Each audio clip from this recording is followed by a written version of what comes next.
अस्सलाम वालेकुम नाजरीन। इस एपिसोड के आगाज में हम देखते हैं कि तैमूरताश की करारगाह पर एक मंगोल नौकर तैमूरताश के पास आता है और एक पैगाम उसे देता है। तैमूरताश उस पैगाम को खोलकर पढ़ता है, जिसे पढ़ने के बाद उसे निहायत गुस्सा आता है और अपना खंजर मेज पर दे मारता है और कहता, उस्मान की हालत मजीद बिगड़ गई है। अहमक आदमी, ये मेरा खेल बर्बाद कर देगा, अहमक। और फिर अपने कमांडर से कहता, कल एक काफिला एनागोल से काई कबीले की तरफ रवाना होगा, तुम इस काफिले को रोकोगे और सारा गोला बारूद यहाँ ले आओगे। तो कमांडर कहता, जैसे आपका हुक्म गवर्नर तैमूरताश। तैमूरताश कहता, तमाम तैयारियां मुकम्मल करो, उस्मान की बेटी फातिमा इस काफिले की क़यादत करेगी। यह सुनकर फ्लादियोस कहता, अगर आप मुनासिब समझें तो मैं यह जिम्मेदारी खुद संभालना चाहता हूँ। तो तैमूरताश पूछता, वजह? फ्लादियोस कहता, कहो तो ये मेरे और उस्मान के दरमियान जाती मामला है। तो तैमूरताश कहता, ठीक है, तो फिर अपनी महारत दिखाओ, लेकिन तुर्कमान खवातीन को कम मत समझना फ्लादियोस, इनमें से हर एक शिकारी शेर जैसी बेखौफ और ताकतवर है। फ्लादियोस कहता,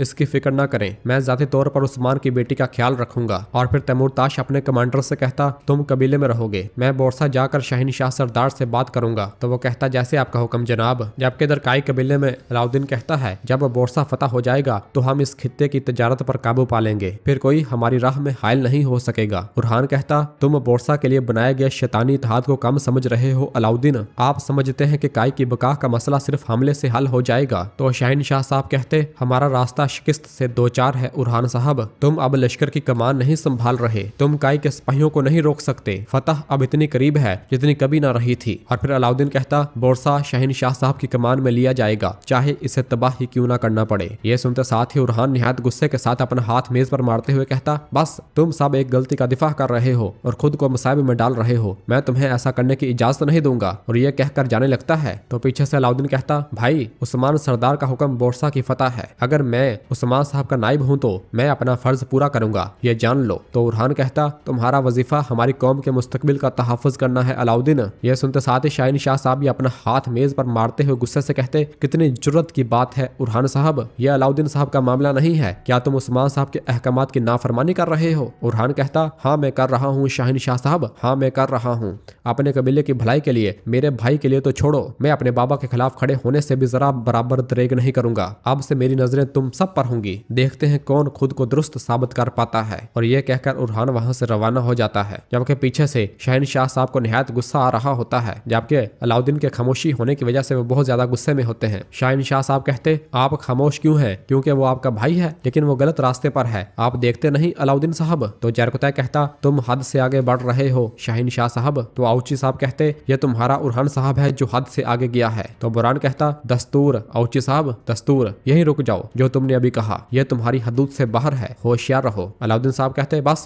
बहुत हो गया। बुरान साहब, जरकुतै साहब, आप दोनों लश्करगाह में अपनी पूरी ताकत से शहनशाह साहब की हमायत करेंगे, ये अब आपका कमांडर है और ये मेरा फैसला है, और फौज जितना जल्दी मुमकिन हो हमले के लिए तैयार हो जाएगी, जितनी जल्दी मुमकिन हो। ये सुनकर शहनशाह साहब बहुत खुश होते हैं, जबकि इधर बाहर बालाबान और खलील अपने घोड़ों के पास मौजूद होते हैं और उन्हें तैयार कर रहे होते हैं। बालाबान गुस्से में नजर आ रहा होता है तो खलील पूछता है, खैर है बालाबान? बालाबान कहता, सरदार बनना मुश्किल है, एक के बाद एक जिरगा, ये मेरा काम नहीं है। खलील कहता, ज़ाहिर है नहीं है, सियासत दिमाग मांगती है, सब्र मांगती है, एक सरदार को अपने अल्फाज तलवार की तरह नहीं झुलकाने चाहिए। तो बालाबान कहता, मैं खुलकर बोलता हूँ भाई, दूसरे साहब बहुत कुछ कह सकते हैं लेकिन मैं लड़ता हूँ। खलील कहता, खुश हूँ कि तुम लड़ते हो भाई, बहुत खुशी है, वरना 2 दिन में सरदारान को सख्त मुकाबला करना पड़ता। और फिर दरसून जैन लाकर घोड़े पर रख देता है तो खलील उससे कहता, कहते हैं कि तुम घोड़ों में माहिर हो। दरसून कहता, ऐसा ही कहते हैं, दर हकीकत मैं सुन सकता हूँ कि ये क्या कहते हैं। तो खलील कहता, बालाबान को इसके बारे में मत सिखाओ, वरना ये पागल आदमी घोड़े भी खराब कर देगा। यह सुनकर बालाबान और दरसून हंसने लग जाते हैं। इसी दौरान उरहान साहब वहां पर आते हैं और अपने सिपाहियों से कहते हैं, सिपाहियों ये दोबारा हमारा काम है, जिरगा बोरसा की फिक्र करे, लेकिन मेरी फिक्र उस्मान साहब और फातिमा बहन है, क्या तुम एक बार फिर लड़ाई के लिए मेरे साथ शामिल होगे? तो सब सिपाही कहते, आखिर तक मेरे हजूर। उरहान कहता, ए वल्ला, हमारा रास्ता लंबा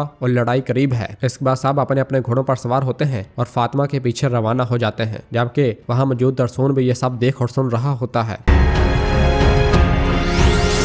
नाजरीन, दूसरी जानब हमें फातिमा खातून दिखाई जाती है जो कि पानी में अपना चेहरा देख रही होती है। वो नदी से पानी निकाल कर पीने लग जाती है। इस दौरान हम देखते हैं कि कमानदार फ्लादियोस ताजर का भेष बदले वहाँ उसे देख रहा होता है। इस दौरान एक खातून वहाँ आती है और पूछती है, क्या कोई हुक्म है फातिमा खातून? तो फातिमा कहती, घोड़ों को पानी पिलाने के बाद इन्हें थोड़ा आराम करने दो, इन्हें चरागाह में चढ़ने दें। और इसके बाद वो अपनी मिट्टी से हाथ धोने लग जाती है, जबकि फ्लादियोस उसे मुसलसल देखता ही चला जा रहा होता है। और फिर अगले ही लम्हे उसके पास आ जाता है और उससे कहता, तुम्हारे खूबसूरत हाथों को क्या हुआ है? यह सुनते साथ ही फातिमा अपना खंजर निकालती है और फ्लादियोस की गर्दन पर तान लेती है और कहती, तुम्हें इन हाथों से थप्पड़ भी पड़ सकता है। फ्लादियोस कहता, रुको जरा। फातिमा कहती, तुम कौन हो? फ्लादियोस कहता, बस एक गरीब ताजर जो अपने घोड़े को पानी पिलाने आया था। और अपने घोड़े की जानब इशारा करता है तो फातिमा उसके घोड़े की जानब देखती है। फ्लादियोस कहता, जब इसे पानी की खुशबू महसूस हुई तो वो तुम्हारे काफिले की तरह मुझे भी यहाँ ले आया। मुझे खुशी है कि वो ले आया। फातिमा पूछती, तुम्हारा क्या इरादा है? तुम कहाँ से आ रहे हो? फ्लादियोस कहता, अगर तुम मुझे मारने वाली हो तो कम से कम मुझे अपना नाम बता दो ताकि मुझे मालूम हो कि मुझे किस फरिश्ते ने मारा है। फातिमा गुस्से से कहती, मैंने पूछा तुम कहाँ से आ रहे हो? तो फ्लादियोस कहता, काई कबीले से। मैं एक ताजर हूँ। मैंने तुम्हारी खवातीन को कुछ कपड़े बेचे हैं लेकिन काफी नहीं बिके। तुम जानती हो कि जंग का वक्त है। तो फातिमा कहती, अगर तुम काई कबीले से आ रहे हो तो मुझे बताओ वहाँ क्या सूरत हाल है। तो फ्लादियोस कहता, अगर तुम खंजर हटा लो तो मैं तुम्हें बताऊंगा। और फिर फातिमा अपना खंजर पीछे हटा लेती है और कहती है, बोलो। तो फ्लादियोस कहता, हालात पहले से कहीं ज्यादा पेचीदा हैं। फातिमा कहती, तुम क्या बात कर रहे हो? कैसे पेचीदा है? फ्लादियोस कहता, उस्मान साहब ने उरहान साहब को बरतरफ कर दिया है। उन्होंने इनकी जगह शहनशाह साहब को मुकर्रर कर दिया है। इसके अलावा जब मैं चला था तो उस्मान साहब की हालत ठीक नहीं थी। कहते हैं कि हालत संगीन है। यह सुनते साथ ही फातिमा बहुत ज्यादा परेशान हो जाती है। फ्लादियोस कहता, अल्लाह उस्मान साहब की हिफाजत करे और काई के तमाम लोगों की भी। यह सुनते साथ ही फातिमा एक बार फिर अपना खंजर उसकी गर्दन पर रखते हुए कहती, मैं तुम्हें यही मारकर जानवरों को खिला सकती हूँ। मेरे बाबा को क्या हुआ है? यह सुनकर फ्लादियोस